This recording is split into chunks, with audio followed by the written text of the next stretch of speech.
ಬೆಂಗಳೂರನ್ನೇ ಬೆಚ್ಚಿ ಬೀಳಿಸುವಂತಹ ಮತ್ತೊಂದು ಮರ್ಡರ್ ನಡೆದಿದೆ. ಪತ್ನಿಯನ್ನ ತುಂಡರಿಸಿ ಸೂಟ್ ಕೇಸ್ಗೆ ತುಂಬಿದ ಈ ಪಾಪಿ ಪತಿ.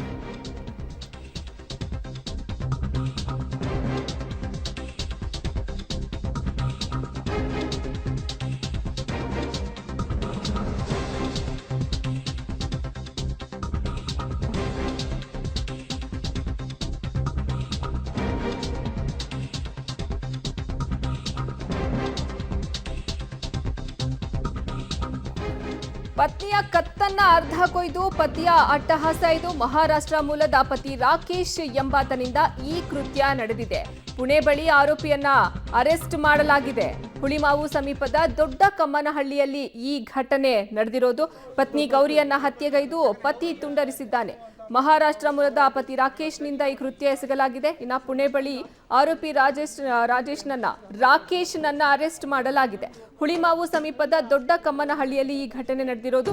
ಬೆಂಗಳೂರನ್ನೇ ಬೆಚ್ಚಿ ಬೀಳಿಸುವಂತಹ ಮತ್ತೊಂದು ಮರ್ಡರ್ ಇದು. ಕೊಲೆ ನಂತರ ಶವವನ್ನ ಪೀಸ್ ಮಾಡಿ ಟ್ರಾಲಿಗೆ ಈತ ಶಿಫ್ಟ್ ಅನ್ನ ಮಾಡಿದ್ದ. ಗೌರಿ ಅನಿಲ್ ಸಾಂಬೇಕರ್ ಹತ್ಯೆಯಾದಂತಹ ಪತ್ನಿ ಗೌರಿಯನ್ನ ಹತ್ಯೆಗೈದು ತುಂಡರಿಸಿದ ಪತಿ ರಾಕೇಶ್. ಬೆಂಗಳೂರನ್ನೇ ಬೆಚ್ಚಿ ಬೀಳಿಸುವಂತಹ ಮತ್ತೊಂದು ಮರ್ಡರ್ ನಡೆದಿದೆ. ಪತಿಯೊಬ್ಬ ಪತ್ನಿಯನ್ನ ಕೊಲೆ ಮಾಡಿ ಸೂಟ್ ಕೇಸ್ನಲ್ಲಿ ತುಂಬಿರುವ ಘಟನೆ ಬೆಂಗಳೂರಿನ ಹುಳಿಮಾವು ಪೊಲೀಸ್ ಠಾಣಾ ವ್ಯಾಪ್ತಿಯ ದೊಡ್ಡ ಕಮ್ಮನಹಳ್ಳಿಯಲ್ಲಿ ನಡೆದಿದೆ. 2 ವರ್ಷಗಳ ಹಿಂದೆ ರಾಕೇಶ್ ಮತ್ತೆ ಗೌರಿ ಈ ದಂಪತಿಗಳು ಮದುವೆಯಾಗಿದ್ರು. ಮಹಾರಾಷ್ಟ್ರ ಮೂಲದವರು. ಕಳೆದ 1 ತಿಂಗಳ ಹಿಂದಷ್ಟೇ ಈ ಮನೆಗೆ ಬಂದಿರ್ತಾನೆ. ಆತ ಸಾಫ್ಟ್ವೇರ್ ಕಂಪನಿಯೊಂದರಲ್ಲಿ ಕೆಲಸವನ್ನು ಸಹ ಮಾಡ್ಕೊಂಡಿರ್ತಾನೆ. ನಿನ್ನೆ ರಾತ್ರಿ ಇದ್ದಕ್ಕಿದ್ದಂತೆ ಅದು ಯಾವ ರೀತಿ ಗಲಾಟೆ ಆಯಿತು ಏನೋ, ಮನೆಯಲ್ಲಿ ಒಂದಷ್ಟು ಊಟದ ಸಂದರ್ಭದಲ್ಲಿ ಗಲಾಟೆಯಾಗಿದೆ.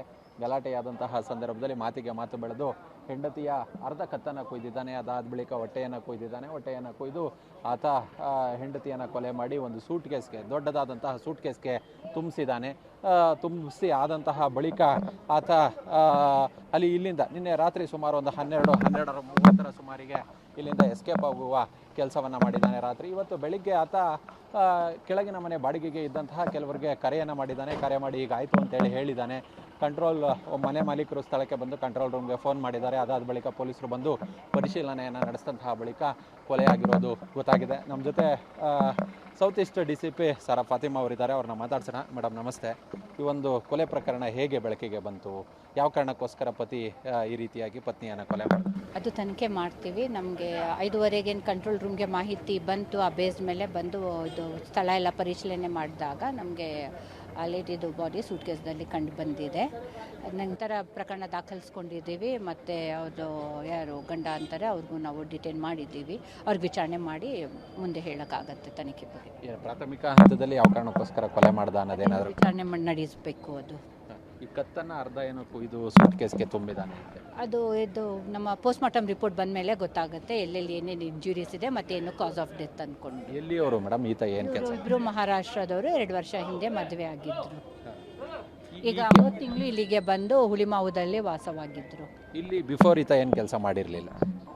ಇವರು ವರ್ಕ್ ಫ್ರಮ್ ಹೋಮ್ ಮಾಡ್ತಾಯಿದ್ರು ಒಂದು ಸಾಫ್ಟ್ವೇರ್ ಕಂಪ್ನಿಗೆ ಅಂತ ಗೊತ್ತಾಗಿದೆ ಪ್ರಾಥಮಿಕವಾಗಿ. ಏನಕ್ಕೆ ಕೊಲೆ ಮಾಡ್ದ ಅಂತೇಳಿ ಅದೇ ಅವ್ರನ್ನ ವಿಚಾರಣೆ ಮಾಡಿದಾಗ ನಮಗೆ ಗೊತ್ತಾಗುತ್ತೆ. Thank you. ಇದಿಷ್ಟು DCP ಸರ ಫಾತಿಮಾ ಅವರ ಮಾತು. ಅಂದರೆ ನಿನ್ನೆ ಕಂಟ್ರೋಲ್ ರೂಮ್ಗೆ ಆತ ಕೊಲೆ ಮಾಡಿ ಹೋದಂತಹ ಬಳಿಕ ಇವತ್ತು ಸಂಜೆ ಮಾಲೀಕರಿಗೆ ಕಲೆ ಮಾಡಿದ್ದ. ಅದಾದ ಬಳಿಕ ಗೊತ್ತಾಗಿದ್ದು ಎಲ್ಲೋ ಒಂದು ಕಡೆ ಆತ ಈ ರೀತಿಯಾಗಿ ಹೆಂಡತಿಯನ್ನು ಕೊಲೆ ಮಾಡಿ ಹೋಗಿದ್ದಾನೆ ಅನ್ನೋದು. ಸ್ಥಳಕ್ಕೆ FSL ತಜ್ಞರನ್ನು ಕರೆಸಿ ಇದೀಗ ಮೃತದೇಹವನ್ನು ಆಂಬ್ಯುಲೆನ್ಸ್ ಮುಖಾಂತರ ಸಾಗಿಸುವ ಕೆಲಸವನ್ನು ಮಾಡಲಾಗಿದೆ. ಹುಳಿಮಾವು ಇನ್ಸ್ಪೆಕ್ಟರ್ ಕುಮಾರಸ್ವಾಮಿ ಹಾಗೆ ACP ಮತ್ತು DCP FSL ತಂಡ ಮತ್ತು ಕ್ರೈಮ್ ಸೀಮ್ ತಂಡ ಸ್ಥಳಕ್ಕೆ ಬಂದಿದೆ. ಹೇಗೆ ವಿಚಾರ ಗೊತ್ತಾಯಿತು ಅಂತೇಳಿ ನೋಡಿದಂತಹ ಸಂದರ್ಭದಲ್ಲಿ ಆತ ಕೊಲೆ ಮಾಡಿ ಬಹುಶಃ ನಿನ್ನೆ ರಾತ್ರಿಯೇ ಪುಣೆ ತಲುಪುವ ಕೆಲಸವನ್ನು ಮಾಡಿದ್ದಾನೆ. ಇವತ್ತು ಈ ಕೆಳಗಿನ ಮನೆಯಲ್ಲಿ ಬಾಡಿಗೆದಾರರು ವಾಸವಿದ್ದಾರೆ. ಅವ್ರಿಗೆ ಕರೆಯನ್ನು ಮಾಡ್ತಾನೆ, ಹೀಗೀಗೆ ನನ್ನ ಹೆಂಡತಿಗೆ ಕೊಲೆ ಮಾಡಿದೆ ಅಂತೇಳಿ. ಇವರು ಮನೆ ಮಾಲೀಕರಿಗೆ ವಿಚಾರವನ್ನು ಮುಡಿಸ್ತಾರೆ.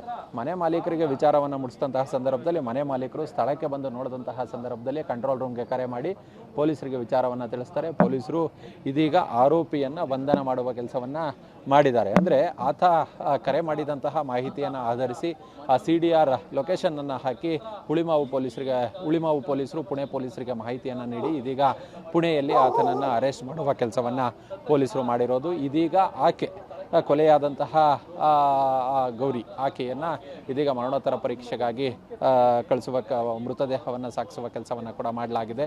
ಆರೋಪಿ ಪತಿಯನ್ನು ಬಂಧನ ಮಾಡುವ ಕೆಲಸವನ್ನು ಕೂಡ ಪೊಲೀಸರು ಮಾಡಿರೋದು. ಕ್ಯಾಮ್ರಾ ಪರ್ಸನ್ ಹೇಮಂತ್ ಜೊತೆ ನರಸಿಂಹಮೂರ್ತಿ, ಪಬ್ಲಿಕ್ ಟಿವಿ.